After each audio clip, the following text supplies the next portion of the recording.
Hello, everyone, and thank you for attending today's webinar on ePMP 3000 with Cambium Networks. Our presenter today is Bruce Collins, who is the Director of Product Management at Cambium Networks. Before we begin, I just wanted to remind everyone some few house rules.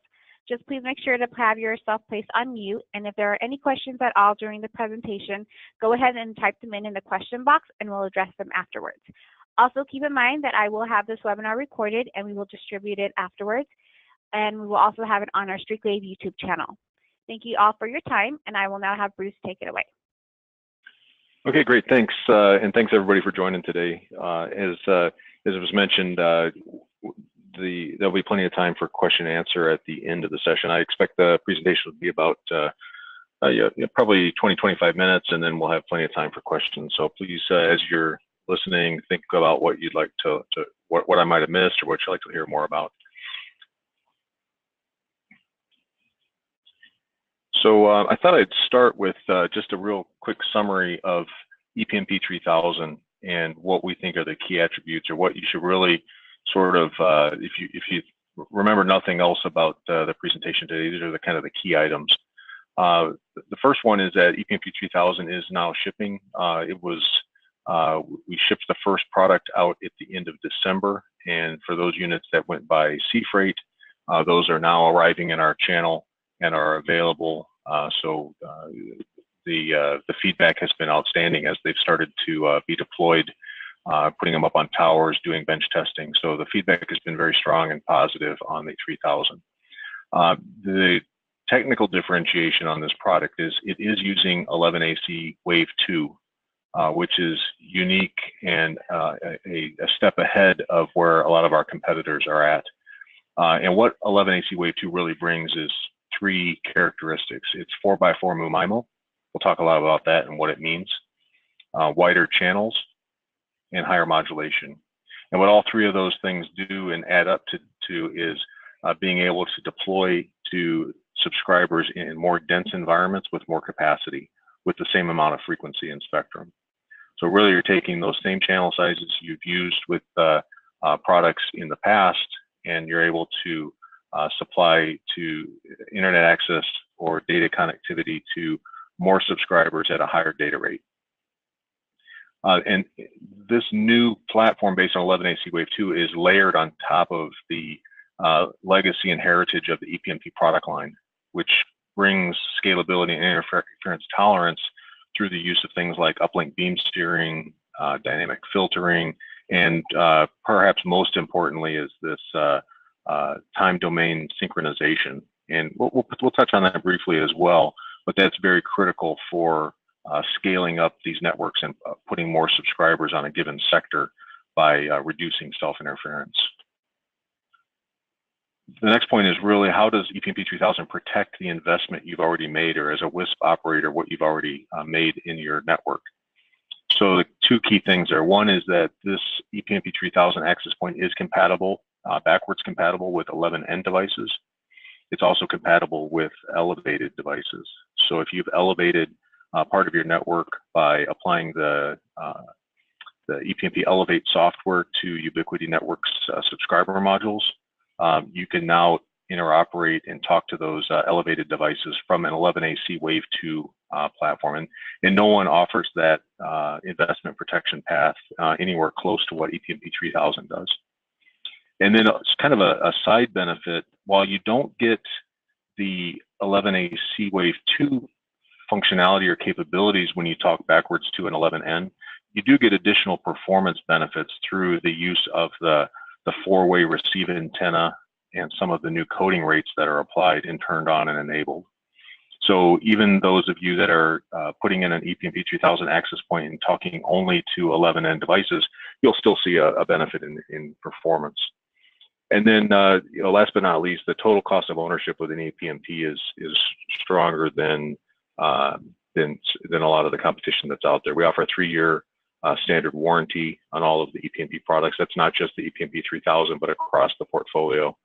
And then you can always reach out to us for support directly from Cambium Networks or any of our resellers to get technical support, commercial support, we can help you out there. We also have our community, which I'll touch on briefly here in a moment as well. So there's lots of ways to reach out directly to the supplier and get that support and get any issues that you might see taken care of. So when we talk about the value proposition of this platform, and which is an 11AC Wave 2 platform, and most of the products, for example, the Ubiquiti 11AC products that are out there are on what's called 11AC Wave 1.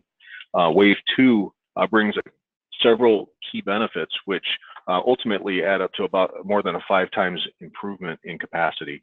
So really what I've listed here is the 3 capabilities and how they contribute or add up to that increase in sector throughput, starting with what you're most likely to see to things that are certainly technically possible, but maybe less likely to see in a real world scenario.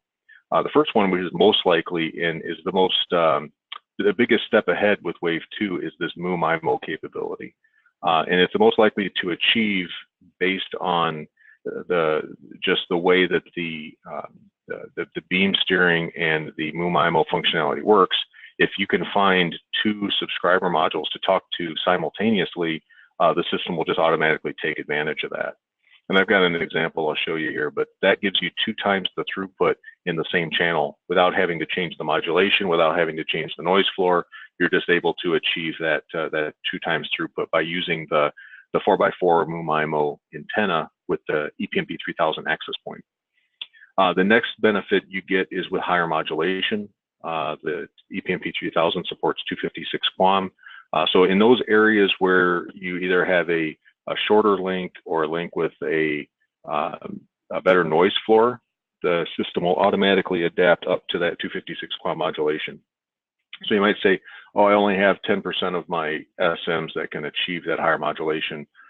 There's still benefit there because those SMs that are able to achieve the higher modulation are going to get on the air and off the air faster. So you get this time benefit by having the radio service 1 subscriber module and then move on to the next one more quickly.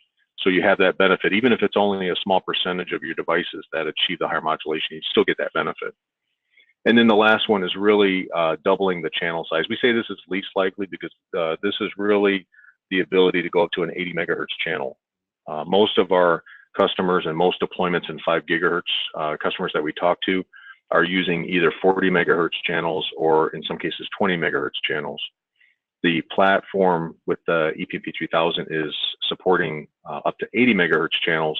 So in those cases where you can find that kind of spectrum at the appropriate noise floor, that certainly gives you that additional 2x throughput beyond the other 2. So again, we say most likely, the least likely, but all of that adds up to more than 5 times benefit.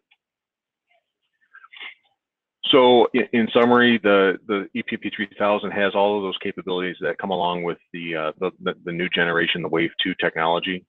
In addition, we get the benefits that we've had all along with Generation 1 and Generation 2. This is the 3rd generation, so it's a very mature platform from a software and system level performance aspect. So we get the frequency reuse using synchronization. We have a dynamic filtering built in, which helps with adjacent channel noise. And then uplink beam steering will be coming on the roadmap. And that uses the same uplink beam steering antenna that's used with our 2nd generation ePMP 2000 and helps with, again, with reducing the impact of interference in the network. You can see on the right here is a picture of the 3000, the front and the back. And then in the lower right is a picture of that 4x4 MU-MIMO antenna, which can be the radio itself attaches directly to the back of that antenna. And you'll see that that 4x4 MU-MIMO antenna gives you the benefits of that doubling that capacity. Talked about the other things, which is 256 QAM and 80 megahertz. But all in all, the idea with the 3000 and what you get for this new generation is, like I said, more for the same amount of channel bandwidth, you can put more subscribers at higher data rate plans. So really, you're getting more revenue for a given geographic area by putting the 3000 in place. So that's in a nutshell what the 3000 is. I have a couple of technology slides that show how some of this works. I won't do a lot of this, deep dive on a lot of this, but if you're interested, you can ask questions in the chat window. We'd be happy to take those. Here's kind of a summary of how MU-MIMO works. In this case, you'll see ePMP 3000 access point on a tower, and you'll see 2 subscriber modules, both using our Force 325 SM. And the way MU-MIMO works is it identifies, in this case, 2 different subscribers that are waiting for data at the same time or requesting data at the same time. And the access point automatically figures out that these 2 subscriber modules can be have data sent to them at the same time. And so it packages all that up and sends it into 2 beams of transmission out to the SMs at the same time. So you effectively double the capacity in that network. The other thing I didn't touch on here was the ePMP 3000 does have an SFP port. As the capacity has gone up above a gigabit per second with the 3000, some customers are taking advantage of a fiber interface using that SFP port. So that's another nice benefit. And as the speeds go up, it becomes necessary in some applications. So I'll show you an example of how it works in a real world situation. Here's a sector with 6 different subscriber modules in a 90-degree sector. And you'll see they're kind of, as you'd expect, they're kind of evenly distributed or spread out in both angle as per the access point as well as distance from the access point. And what the access point is going to do is it's going to look at the range and angle that each one of those subscriber modules sits at, and it will form these groups automatically. None of this needs to be configured. It's all part of the algorithm of the MU-MIMO functionality. And it's going to say which of these SMs is it possible to serve at the same time. So if I go to the next slide here, you'll see the green dots refer to the groups. And I can see that customer 5 can be grouped with customers 1, 2, or 4. So you see those green dots up there. And then there's a yellow dots against 3 and 6, which means I can't serve those at the same time. So if I have data ready to go out to customer 5, I'll go back to this slide. You can see that I'm able to send, if I also have data available for 4 or 1 or 2, I can send that data at the same time. If I have customers that are waiting for data at 3 and 6, they're going to have to wait for the next frame, but they might be in a separate group that can also be served at the same time on that next frame. So again, this all happens dynamically, automatically as customers come and go in the network and as the data demand changes over time. So this all happens very quickly. And here's the result of that. You can see it's a lot of data on this chart, but you can see at the top the average downlink speed for customer 5 was 93 megabits per second. And when we add MU-MIMO and are able to serve data to all of those subscriber modules by using MU-MIMO, that's jumped up to 173 megabits per second. So almost 2x capacity, which is what we'd expect from the theory. And as the number of subscriber modules increases in this sector, you'd start to see that trend towards 2x capacity. So you would see the benefit of that MU-MIMO. So again, this is just a quick example of a real world scenario, but certainly important to consider. The other topic I mentioned at the opening was backwards compatibility for investment protection. So this is an example, and it kind of works both ways. We talk about both forward compatibility and backwards compatibility. So when we're talking about forward compatibility, if you have an ePMP 1000 or 2000 access point, so our Gen 1 or Gen 2 access points, and you want to start deploying these 11AC Wave 2 subscriber modules, you can certainly do that, and they will talk to the original Gen 1 or Gen 2 access point. That's what we call forward compatibility. And then backwards compatibility, which is in beta today, says I could put an ePMP 3000 access point on that tower and talk to either 11N or which would be our Force 180, our Force 190, or Force 200 subscriber modules, or I can talk to an elevated subscriber module. So if I've applied that Elevate software, I can talk to that in a backwards compatibility mode. So lots of ways to elegantly migrate from where you're at today over to the full 11AC Wave 2 performance. So I will mention Elevate. I've talked about that a bit. With our Elevate software, you can apply a firmware update and a license key to your access point, and a firmware update to the subscriber modules of various devices, and bring them over to the ePMP performance level of both management and capability. So when you talk to you can elevate, for example, a Ubiquiti Networks subscriber module, and it will operate and look as a ePMP subscriber module. And then that can, of course, talk to a Gen 1 or Gen 2 access point in 11N mode. You can also talk to a 11AC Wave 2 product from the ePMP 3000. So again, you can talk backwards compatible to the to elevated devices. A little bit more detail on that. It gives you an example of a couple of devices that have been elevated. And one thing to point out is that each time you purchase ePMP access point, whether it's a 1000, 2000, or 3000, you do get 15 free Elevate licenses. So you can certainly go out and try that. It makes it easy to start migrating networks over to the performance you'll get with ePMP. And then we also did introduce some new lower price points on these Elevate licenses back in last October. So those are certainly available as you want to extend beyond the 15 that come with each access point. Where we're at with software, the original release back in December when we launched the product was 4.3.0.1. As of tomorrow, we expect to post 4.3.1 on the on our support website. So if you go to cambiumnetworks.com and go to the support page, you'll see the release notes, the software that you can download and then install on the products. A couple things that come with 4.3.1, it does open up that 40 and 80 megahertz channels. There's been lots of small minor improvements to performance and stability, and what we see is really a solid release based on the first 90 days of deployments that are out there. So it's important that customers do take advantage of 4.3.1. We're expecting DFS support for the 5.4 and 5.2 bands in North America.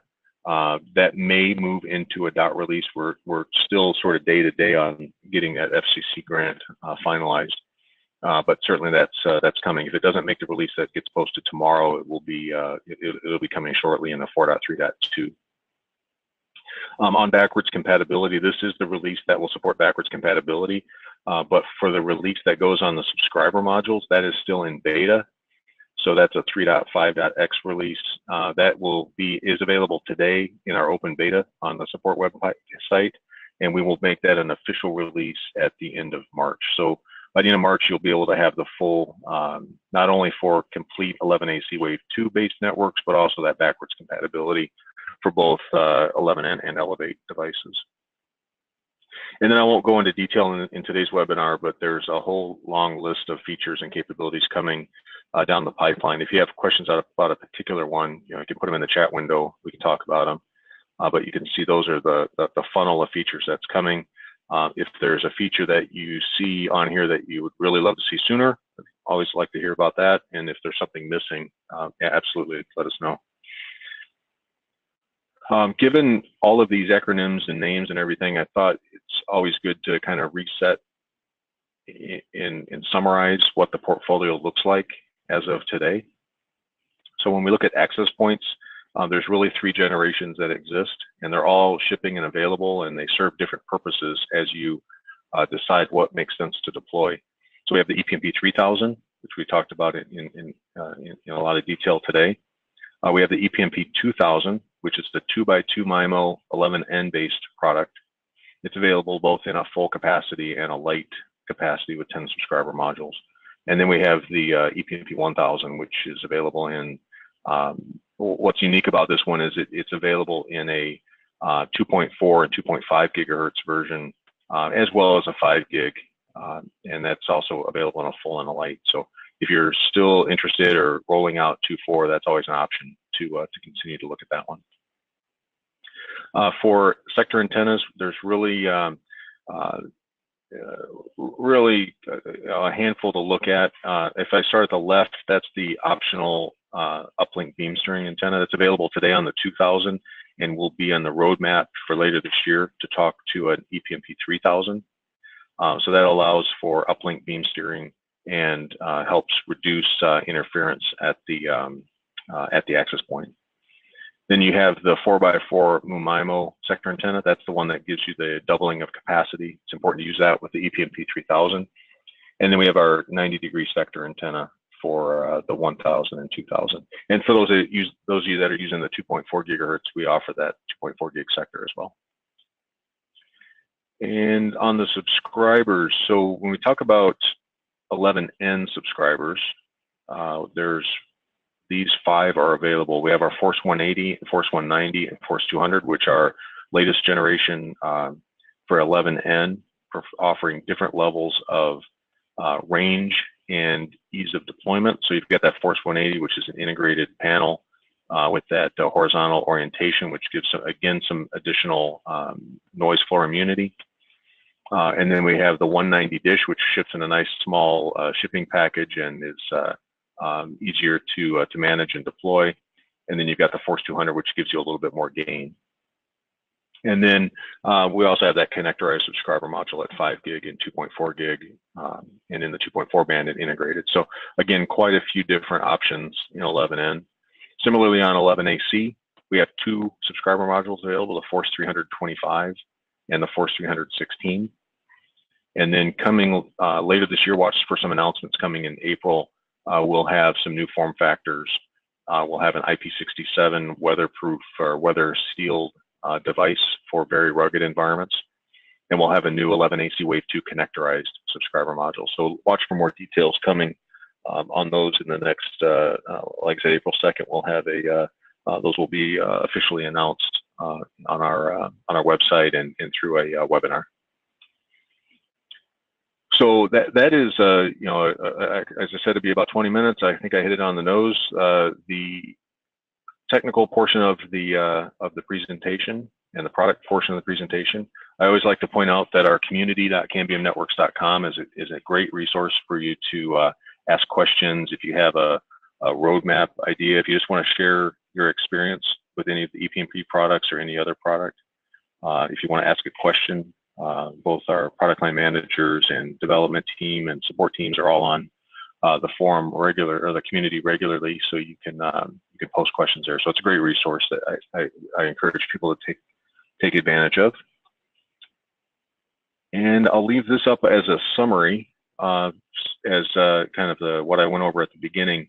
But again, you know, just one final reminder: the 3000 is really focused on helping WISPs and enterprises deliver in the same amount of spectrum, the same amount of channel size and bandwidth, the most users and the most capacity versus any other technology that's out there in the 11AC or 11 set of technical protocols. So with that, I'll hand it back to you, and if there's any questions that have come in, we can certainly be happy to talk about. Yes, thank you, Bruce. So there is a question that did come in. They're asking, any plans to add QoS and our options for ePTP mode? We do expect to add those capabilities. So that's really to support different enterprise class SLAs for individual customers. So and for the point-to-point mode. So we do anticipate adding those to the 3000 or the 11AC platform.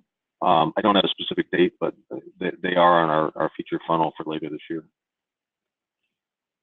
Okay, thank you. Another question. So how far is the backwards compatibility looking or working in beta? Lots of customers are waiting on this one. I think the question is it sounds like the question is really how is it going with the beta? And as far as how far backwards it goes, the product that's in beta, the release candidate that's in beta, is talking to all of our ePMP products. So going all the way back to the ePMP 1000, as a subscriber module, and then all of our Force 180, 190, and 200. And then it is also working with 2 different generations of the Ubiquity firmware. So there's more information about that in the release notes. But we are seeing strong performance both those cases with the elevated devices. As far as maturity of that load, we are to the point now where we are narrowing down to a release candidate. So like I said, the access point version of that will go official tomorrow, and the subscriber module piece of that will stay in beta for about another 3 to 4 weeks. It's planned to be complete and posted by the end of March, so really about 3 weeks away. If you don't have access to that beta and you'd like it, I think there's a request form to add to that. We're also moving this quickly to what we call open beta, which means anyone can get access to it, but knowing that it's still pre-commercial release quality. Thank you. I hope that answers their question. Another question they're asking on the ability for total throughput on a 300 AP with how many SMs. So there's an example that he has a Ubiquiti AP and AC on a 20 megahertz channel, 25 SM, and with their TDD on the AP, it won't put more than 78 MVS total throughput. And that might be more of a technical question. Yeah, I mean that might be one that you might want to post on the community, and we can have someone run the math on it. But what you'd see with an ePMP 3000 would significantly exceed that for a few reasons. One is the synchronization just works better with ePMP than that environment that you're talking about. So you're going to get a better, you're going to get reduced self-interference, and then certainly when you go to the 3000, you'll get the advantage of MU-MIMO, which that Ubiquiti network does not have. So you're certainly going to see the benefit there as well. So you're going to see, I would estimate even conservatively, you're going to see several times the amount of capacity for that type of environment. And if you have the opportunity to move it up from 20 meg to 40 meg channels, that would be even better. But of course, you could do that with the Ubiquiti product as well. But just staying apples to apples in the same amount of spectrum, you're going to see a lot more capacity. Perfect. I should mention that. Sorry, I just thought of one other thing is the release that's just recently been posted on our link planner software now has the ePMP 3000 in it. I think we're still fine tuning the MU-MIMO performance predictions based on real world feedback. But it at least is in there, so you can start to do planning based on link budgets with our link planner tool, and it'll tell you what the expected modulation or capacity is on any given SM in that environment. So that you might, if you have all the locations from that sector, you could put that into link planner, and it'll kind of give you an estimate there as well. Perfect. Thank you, Bruce. I don't see any other questions coming through, but like Bruce mentioned, you can always go ahead and ask questions through the community. You can always reach out to us at Streetwave, and our sales team will be happy to help. I don't have anything else to add. Bruce, did you want to add any more last minute notes? The only other thing I thought I'd mention is that at Cambium will have a big presence at WISP America this year. So any of you that are going to be attending WISP America, I invite you to stop by the booth and talk to us. And then we'll also be hosting a MU-MIMO Madness event on that Wednesday night. So watch your email for an invitation on that, or reach out to me if you didn't receive that invitation. We'd certainly welcome anyone that's going to be attending WISP America in Cincinnati later this month to stop by and see us either at the booth or at the event. Perfect. Thank you. Streetwave will also be there. Like I mentioned earlier, that this webinar was recorded, so we will also be sharing this with everybody, hopefully by later on this afternoon. Thank you, everyone, for your time. Thank you, Bruce, and we'll take it away.